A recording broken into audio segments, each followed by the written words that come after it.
Welcome to the Software People Stories. I'm Shiv. I'm Chitra, And I'm Gayatri. We bring you interesting, untold stories of people. associated with the creation Or consumption of software-based solutions. You'll hear stories of what worked. and sometimes what didn't, You will also hear very personal experiences. and insights that would trigger your thoughts. And inspire you to do even greater things.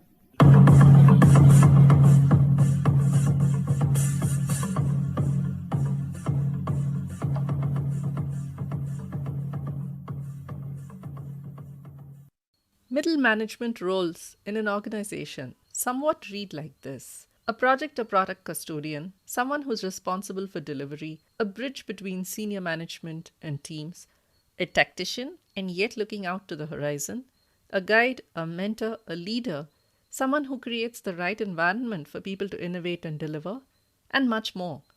This episode is a conversation between two PM Power colleagues, J Veeraraaghavan, JV, and Sivaguru, about a very critical piece in any organization, the middle layer, and discussed through JV's experiences of moving through middle management roles, its personal challenges, being in executive management, and how executive leadership can play a crucial role in enabling its middle layer, which can then be an effective orchestrator for the whole organization and enrich people that play those roles. Hi, JV. Welcome to the Software People Stories again. Hi, Chef. Very happy to be part of this Software People Stories again. The third time, I think. Yeah. At this time, I thought we will take a slightly different approach to our conversation. Because one of the things that has been playing at the back of my mind across the various engagements and all that is what may be called as a mid-career crisis. Okay. Typically, we all started as individual contributors. Okay. And we all grew up, we took more responsibility. Suddenly we are somewhere in the middle, getting pulled and pushed from all directions, playing maybe line roles or maybe supporting enabling roles. And in your case, you've played all of these, including executive management. Yeah, fortunately. Yeah. So if you can share the journey of how your own transition was for each of these different roles, and then we can probably see how these lessons can be useful for others. Okay, so maybe probably start with a broad idea of what my career has been. I think that way people get a feel for what I've gone through the last 40 years. In some sense, I must say that I'm very lucky because I've had the right breaks all through my career. Basically, I started with software development like most software people do. Did a lot of design, development, coding during the first 5 years. That's how the career started with Tata Burroughs. And then subsequently it became Tata Unisys. The subsequent 4 to 5 years was in project management, the late 80s, where I kind of managed probably 3 or 4 different projects, programs over a period of 4 to 5 years. Then the subsequent 10 years, I would say somewhere between the early 90s and the early 2000s, was more in the middle man, what you may call as a middle management. I was part of middle management in Tata Burroughs, Tata Unisys, part of middle come senior management in some way with Novell when I joined in 1995. The last 4 years in the corporate role, 2001 to 2005, was actually in the executive management role, where I was heading the Novell Development Center in India.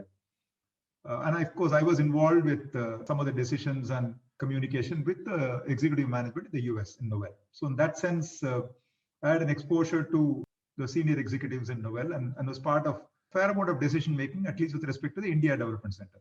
And then the subsequent 15 years has actually been more consulting, coaching, where I've had the fortune of utilizing all the learnings from what I learned as a project manager, as a middle line manager, as an executive manager.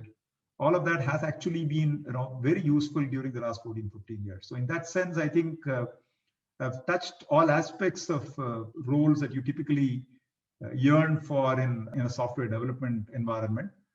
And it's also in services and product. See, the portfolio also, 14, 15 years was in the services side with Tata Unisys, Tata Burroughs.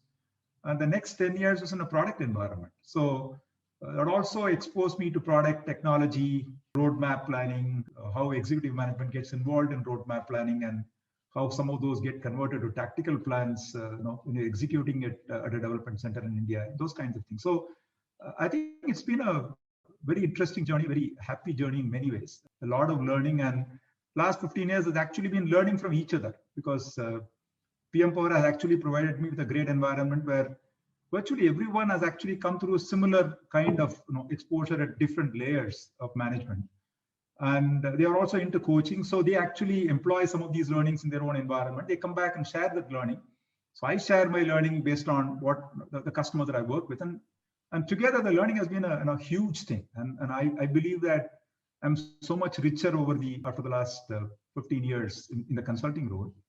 So it's been a good thing. Overall, it's been a great career from my own perspective. Yeah, wonderful, JV. I'm sure you have both happy stories and horror stories in all your transitions. Mm-hmm. You want to share some of those?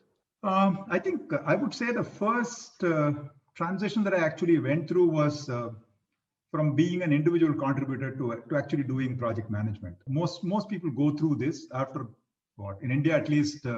Typically, people go through this after 5 to 8 years. You spend your career as an individual contributor for 5 years at a minimum, and sometimes it can go up to 8 to 10 years. So I was lucky in that sense. I spent about 5 years in software development, design, analysis, those kinds of things. Then it got into project management. It was a pretty tough transition because all along you had been used to actually doing things, getting into the hardcore coding development kind of activity. And suddenly you are tasked with leading a team of people to get things done.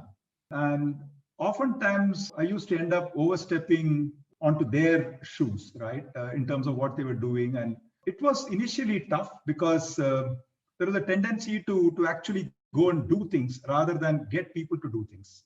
Because you saw some people are struggling.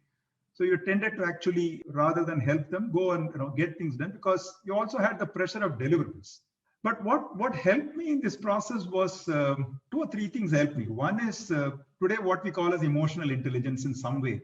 Being aware of myself and being empathetic with people that I worked with, and kind of sensing what they were going through when I was actually doing this, when I was actually stepping on to their shoes, trying to help them out. I could sense that some were comfortable, some were not comfortable. Some of the entry-level folks were actually okay with helping them out, whereas some of the senior folks probably did not obviously like it. So the ability to actually sense this, be aware of what I was doing, and understanding what people expected from me. I think this was a huge learning for me. In fact, I think I learned a lot in terms of how to actually work with a team of people and get things done during the course of the first big project that we did for one of the customers in Australia, a fairly large automobile customer in Australia. Another thing that helped me was because I had gone through the ranks as a technical person, doing development, coding, design, testing, etc., etc. That helped me also because sometimes these days you find project managers actually become a project manager without necessarily going through the hard grind of actually getting into development. But I actually had the fortune of actually going through that. So in that sense, the technical background also helped me because whenever people expected support from me, and some of the developers, especially new, expected mentoring support, and you were able to do that. And so getting their confidence in you, trust in you, confidence in you was an important thing. So these 2 things, being aware of myself, being empathetic to people's feelings and expectations, sensing that, and using your technical background to provide the right kind of mentoring and support. I think these were things that helped me hugely. And my basic nature was such that people could approach me more openly. So the approachability and the ability to guide, in addition to the 2 or 3 things that I mentioned, I think helped me hugely in dealing with the challenges that I had as a first-time PM. Obviously, the subsequent role in projects, the subsequent 2 or 3 projects where I actually had to lead a larger team, some of them were very experienced and senior, was much easier because the learnings in this were actually usable or implementable in the subsequent kind of situations. So this is with respect to the project management transition. I think the bigger challenge personally was when I transitioned into the middle management role, where there are project managers reporting to me. There was delivery responsibility. Those days, the delivery and the execution, the competency development of people were actually together in one role. I mean, sometimes today you find in the agile world, you do have a distinction between the delivery role and the competency development roles in many organizations. Whereas during those days, it was actually something together.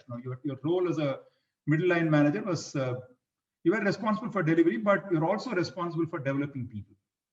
So this is where I actually found a lot more challenges, because you are no longer dealing with individual contributors. They're actually dealing with managers who are mature, who had an understanding of what needed to be done. And so stepping onto their shoes was not an option at all. I mean, that nobody obviously liked. The other thing was suddenly you had a sense that you didn't have anything to do. I mean, as an individual project manager, you always feel that you're delivering something. So you have something to do all the time.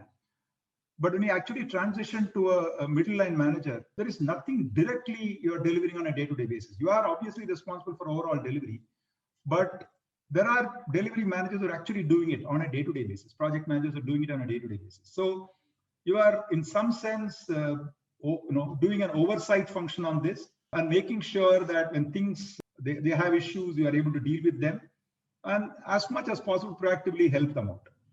So this is a role where obviously it required a lot more maturity in terms of dealing with even more responsible people. And I actually had a major problem in the first program that I managed. The project manager was a fairly senior project manager. But then I actually, the project required developing a product kind of situation for Unisys. So there were a lot of crises. I mean, we committed something with a huge underestimate. And so we ran into a situation in the project where we had not done a product kind of development before that. It was all projects for a specific customer. Here was a situation where we were actually doing a product engineering.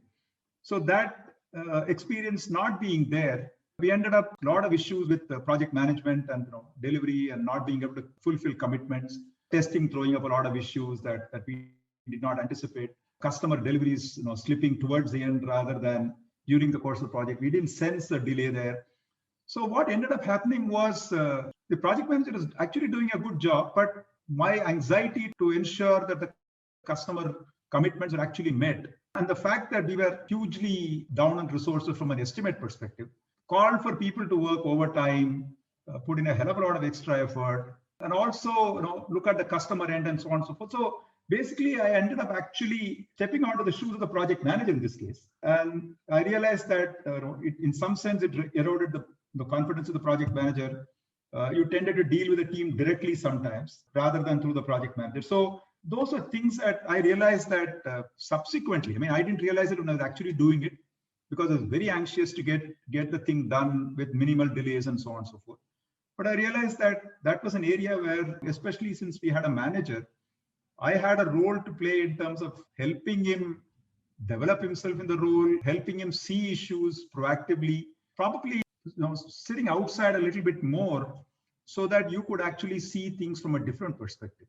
And in that sense, what I ended up doing was, because I got into that shoes, I actually ended up having my manager do the real middle manager role in that sense. So I think that's a huge learning. That learning helped me significantly in obviously when I got into Novell as a middle line senior level manager, where we had to manage multiple programs and projects and also do a support role, a quality management role that I had, where there was a lot of influencing that needed to be done. So I think the middle management role was a lot more challenging because the lack of clarity on what you do on a day-to-day basis and tendency to be a little bit more trying to get hands-on in things where you needed to actually guide managers who had the ability to do things. I think that's where I probably faced the biggest challenge and learned from that, and helped me hugely in the subsequent 5 or 8 years in Novell as a senior manager. Oh, that's nice, because one of the very frequent questions that I've come across is when somebody takes up a management role, quote unquote management, they are either afraid that they're going to lose their technical skills, or they don't know whether they should take a plunge and get into management versus being a technologist. So you nicely brought it out that it is a blend. You have a larger responsibility to deliver and use your technical skills to mentor your team. Very nicely put, JV. You talked about a lot of things here. One, you mentioned luck, saying that you've been lucky many times. And Also, you talked about stretching and doing a lot of hard work to deliver to make sure things are okay. So when a middle manager or somebody either getting into a middle managerial role or looking at something beyond, what do you think is the relative contribution of luck versus hard work? I think I would say I don't know that luck and hard work alone, luck comes in where you get an opportunity to do it. I think I would say that in that sense, being in the right place at the right kind of thing. For example, in Tata Unisys, we had some what we call as turnkey projects, fixed price projects in the initial stages. And there are not too many such projects, when we started our careers. In fact, it was a completely new thing during those days. I mean, today people talk about fixed price projects as being a big challenge. But if you look back, TBL executed some of the fixed price projects way back in 1985. I mean, it's like 35 years back. So those kinds of things, not everybody gets an opportunity to do that, right? Some people are lucky because you get into that role because you are there in the right place, right? Your group is doing that kind of a project, and you finished another project before, and you are the right position to take up that role, and your manager thinks you can actually do it. So in that sense, actually, I would say I was lucky to get the right breaks at the right time. But having said that, you need to make it count. And that's where I think putting in a lot of effort to learn things. For example, as a project manager, I needed to learn techniques for doing systems analysis and design upfront because there was no analyst. It's a reasonably small size project. So as a project manager, you have to double up to do some things in the beginning. So being able to write good specifications, being able to do good analysis design, and all of those kinds of, so you needed to do it. And those days it was kind of, it was not a widely available, not a lot of widely available literature to do that. So obviously you needed to do a lot of reading with whatever that was available and experiment a lot. So in that sense, I think a lot of learning and experimenting with the right kind of break. So I would say it's a combination of both. I wouldn't say it's one versus the other. Okay. Just taking on that a little further, if you were to pick, let's say, the top 3-4 aspects or dimensions for a middle manager to be successful, do you have any list like that or something that you have evolved over time saying these are the dimensions where I should focus on or I need to make a difference? I'll probably look at it from the role that they play. See, I think one of the biggest challenges that middle line managers have is that many of them do not know what their role is, right? And different organizations have different blend of responsibilities for a middle line manager. Like I said, in some cases, you're only responsible for competency development and managing people and so on and so forth. In some other cases, there is some kind of a delivery oversight responsibility. Some cases, there is a matrix role where you do need to do both to be successful.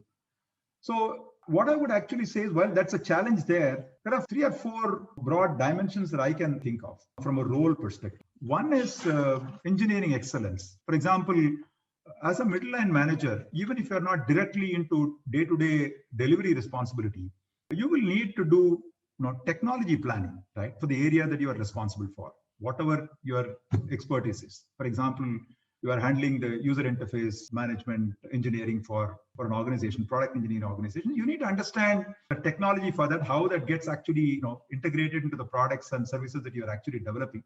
So technology planning is one broad area that the middle line manager typically gets involved in. And as a consequence of that, you actually get into, if you're a product in a product setup, you get into product road mapping. You also are responsible because you are working with a team to deliver in some way. You are seen as a custodian for good engineering practices, whether it's got to do with continuous integration, deployment, automation, whatever, refactoring, good development practices, and so on and so forth. I think you are seen as a reservoir of some of those to help the teams execute. So in that sense, I think I would say all of these broadly come under an engineering excellence kind of a role, right? The second dimension is you're also, in many cases, you are responsible for delivery oversight in terms of execution. So the senior management decides on a strategy for the product or the area that you're responsible for, working with the product management and so on and so forth. And then you as the manager, who's the kind of in between the senior executive management and the execution team, you need to help in the tactical planning for the product or the area that you're responsible for, right? And if you are going to facilitate some of these, you also need to understand how various cross-functional teams work. How can you help them, facilitate them? How can you think customer and flow and so on and so forth? How can you help the team sense issues relating to execution proactively and deal with them, and be a guide, mentor, sitting outside, so that they are able to tap into your experience and ensure that the execution goes through smoothly, even though you're not involved on a day-to-day basis. I think the third, probably what I would say, is your own self. I think you need to be seen as a leader, right? So your own leadership, personal self-leadership in some sense. For example, how do you create the right environment for teams to succeed? What kind of traits that you require, emotional intelligence, mindfulness, and so on and so forth.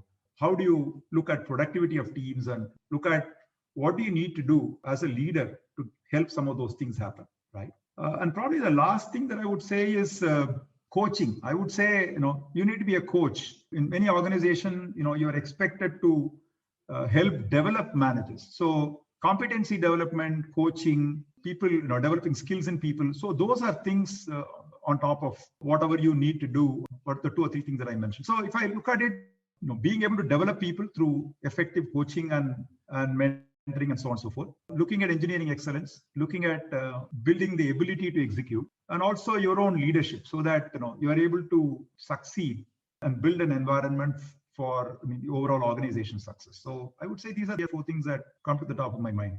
Yeah, that's nice. These 4 dimensions also will neatly fit into one PPT if you want to make a presentation and so on. A couple of related questions. Mm-hmm. Now, when you took on a senior executive management role in Novell, how were you enabling the middle? And that's just the part A part. And over time, have your ideas, thoughts, as well as whatever you are seeing at work, since you also mentioned Agile, we find that more and more organizations and teams want to look at practices inspired by Agile, whether it is a specific model or not is not important. In that situation, how can, let's say, a senior leader look at enabling the middle? So from my own experience, certainly I think there's a fair amount of learning. As I said, the role that I played in quality management helped me understand how to influence the senior management, how to work as a coach to them in many ways, rather than you didn't have reporting responsibility of for anybody. And so you obviously had to influence people to get things done. So I sense that as a leader in the organization, every one of the middle managers had a dual reporting. See, there was a reporting to the senior leader.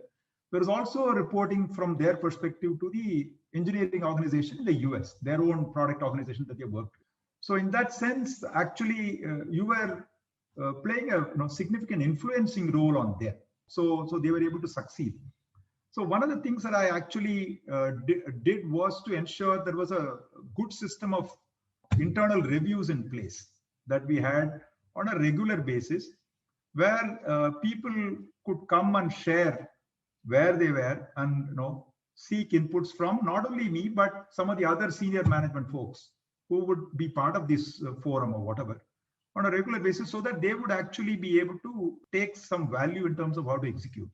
So we are actually defined a good set of metrics and measurement system and so on and so forth, using the quality team that reported into me. So basically, having a good system of governance, metrics and systems like that, and also a good set of management reviews to help them understand where they were, to ask them the right questions so that they can see some of their blind spots and respond to some of the adversities that they typically get into in projects as proactive a way as possible. Because what you're trying to help them through this process is for them to see some of these well in advance. More often than not, when you're playing a delivery role and getting into that thing, managing multiple projects, you don't generally look at some of those things because you're caught up on a lot of operational issues and tactical things. You needed to help people to be able to see slightly bigger picture, look at a medium term, long term roadmap of where the project is heading and ask the right question. So that was one major thing that I actually did. Second thing was we had a system of a lot of one-on-ones and things like that, where people could actually, it was a very nice system where we had two things. One is skip level reviews with people who are reporting into the delivery managers, so that some a typical project manager kind of people, because we had 4 layers of the organization: the engineering, the engineers, then your project managers, then your middle line managers, and the top management. So basically, by interacting with project managers on a periodic basis, you get a sense of issues that some of the delivery managers may not be aware of, the middle line managers may not be aware of. So you fed some of these inputs into them so that they were able to fix some of the blind spots that they had. So this was the second thing that we had. Third thing we actually also did is some systems. We incorporated a system of what we call the employee development dialogues, where there was a lot of focus for the middle line managers on developing people. It was a nice system where typically most managers spend time with their reportees only on performance management, right? A monthly review of where a manager or an individual contributor stands in terms of objectives, focusing only on the reviews with respect to objectives. Whereas we actually wanted a system where these one-on-ones that was happening between delivery managers and project managers or across all the levels actually did not focus on the performance side, but focused on the development of people. So we had an employee development dialogue system, which was integrated into talent development from a HR perspective. And there was one HR executive identified only for people development. There are people who are doing recruitment and some of the training and so on and so forth. But one HR executive was only responsible for employee development as a primary focus, talent and employee development. So I think some of these things help. So we had systems. We also had practices that help people understand that development is a focus and not just day-to-day performance. Yeah, very nice, JB. So I have a question that probably complements this. This is something that you talked about in terms of creating the system, creating the supporting processes, practices, and all that. Now, as an individual, if I'm a middle manager, how can I leverage my environment? For instance, you did talk about having your manager play the middle manager role when you stepped into a lot of details of delivery. You also referred to learning from your peers. So as a middle manager, when I am under so much of pressure to deliver and all these different expectations, how can I leverage, say, my managers, my peers, my team members to both enrich myself and also help them be successful? I think one way is to have a great set of communities of practice in place in the organization. Even during those days, we used to have 1 or 2 vibrant communities. In fact, we had a community of what we called as extended staff, which is all project managers and folks at that level. So we used to facilitate a lot of sharing in that forum, so that people could come up with issues and we discuss things.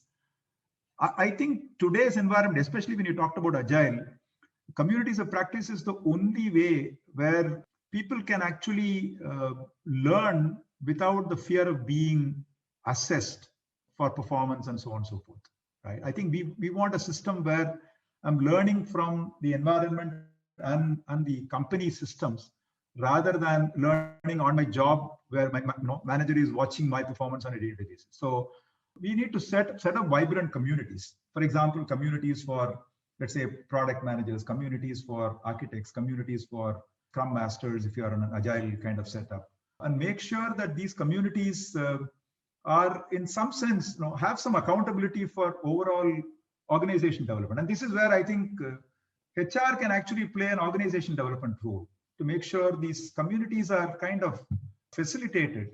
I mean, you need some function to actually support that. Whether HR plays it or you have a OD function that actually does this, I think we need to be able to do that. That's the only way we'll be able to make sure that the organization becomes a learning organization as they move forward. Yeah, that's nice. I'm reminded of a saying that says, no, it takes a village to raise a child.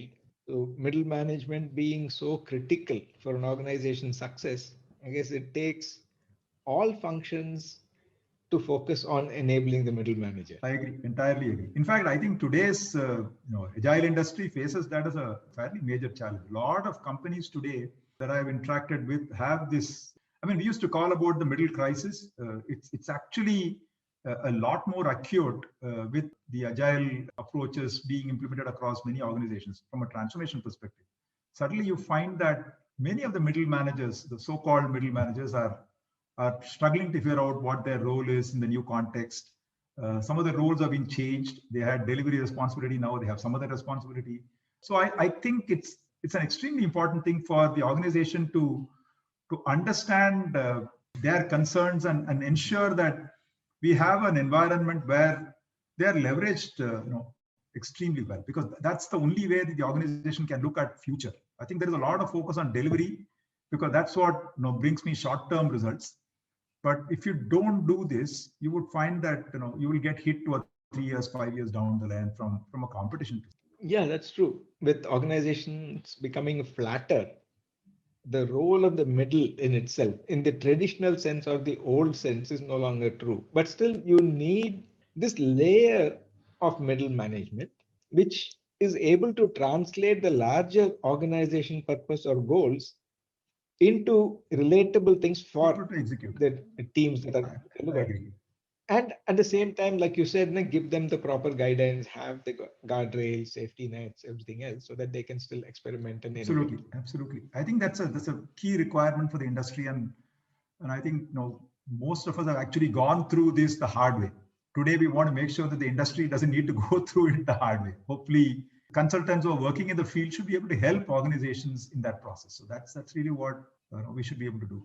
Yeah, actually, that's a question that I had. But before I ask that, from whatever we discussed, there are so many dimensions, so many undefineds, and the ability to still stay anchored, or at least have your bearings right. How does a middle manager, or do you have any tips for a middle manager to manage time effectively from two perspectives? One is, of course, the things that need to be done. And typically, when you are under pressure for time, there is also the often used stress word, so that you don't get under stress. So do you have any tips, either from your own personal practice or what you've seen in other managers? I think one thing I would say is that look at some of the things that you need to do and make sure that you are not leaving out anything. I mean, see, for example, being up to date with what's going on in the technology that you are responsible for. It's an extremely critical thing. And very often, because that's not a comfort zone for some people. The delivery and the operational things are comfort zone for people, so they tend to ignore that and finally find that they become irrelevant over a period of time. So we need to make sure that you stay relevant. You need to balance your time with people, not overdo it. You have to figure out who requires support, who requires active mentoring, who requires slightly distant coaching, more hands-off coaching rather than day-to-day mentoring. I think you need to divide your time between people being abreast with technology, being abreast with the latest in engineering practices and so on and so forth, and also understand where the company is going, and also be in touch with the customers. See, again, middle managers, one of the other things that they get into as a problem is they lose track of who are the customers, what they are using your products for, and so on and so forth, because you tend to focus a lot on some of the other issues. So if I really look at it, you need to look at what kind of time are you spending in each one of these, and make sure that your time is not overly spent on overseeing delivery, right? I mean, you're not directly responsible for it. Many people feel uncomfortable with that, and so start getting involved, even if people don't want it. So I think you need to kind of have a good, nice balance across these 4 or 5 different aspects of the role. Whether it's equal, 20% each, that's something that you can keep debating, but that will vary depending on the maturity of the organization, the kind of technology and products that the company has, and your own aptitude and appetite. I think a combination of those will determine what you need to do, and you need to figure out how this is actually resulting in an effective role that you're playing. I mean, obviously, you need to get feedback from people on what they think. Your own management needs to tell you how you're performing from their own expectations. And the people that you interact with, I mean, if you have a 360-degree assessment in an organization, obviously, you're interacting with multiple delivery units, if you're interacting with peers in the organization, other business units, and so on and so forth, I think getting a sense of what others expect from you and how they are actually seeing you from your role perspective will actually tell you which aspect of the 4 or 5 things that I mentioned that you're probably not focusing on, and make sure that you're kind of revisiting this every 3 months or 6 months so that you become more effective in that role over a period of time. Maybe a long answer to what you asked, but I don't know. That's the kind of thing that I would think is a good way to approach this. I have one question before we close. Okay. As a middle manager, is there a role, because you did mention some of these terms, is there a role for mentors or coaches who are not directly in your line of reporting, which means inside the organization, they're probably part of some other units? Or if it is external coaches who can bring in some value from their very diverse experience, how much of a role can they play? Because many times we say that the manager is so immersed in, say, a lot of internal aspects and delivery, which is very, very narrow focused, for a particular project or a customer. Without getting into those details, would internal or external mentors and coaches be able to play an effective role?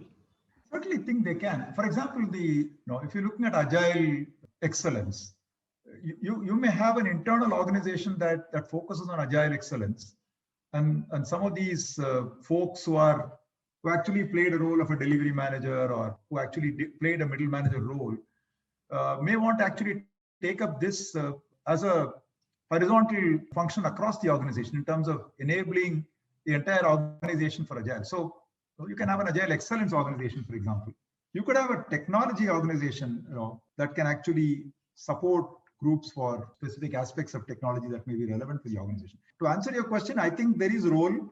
May not be a lot of people in this kind of a setup, but certainly there is definitely a role for specialized mentors and coaches in some of these areas. They could be from within the organization if you are a large corporate, or you could actually leverage some of the external folks for things like agile and some of the technology areas as well. So there's definitely a role, certainly a role for some people. Yeah, that's very reassuring, JV. So that's all we have time for this episode. I'm eager to catch up with you some other time on a lot of other related topics. So we'll talk to you in one of those future episodes. Pleasure. I mean, I don't know whether, hopefully, many of these are useful to people who kind of listen to this, but would be more than happy to share other experiences and perspectives somewhere, at a different time. Thanks, Shiv. Thanks for your time.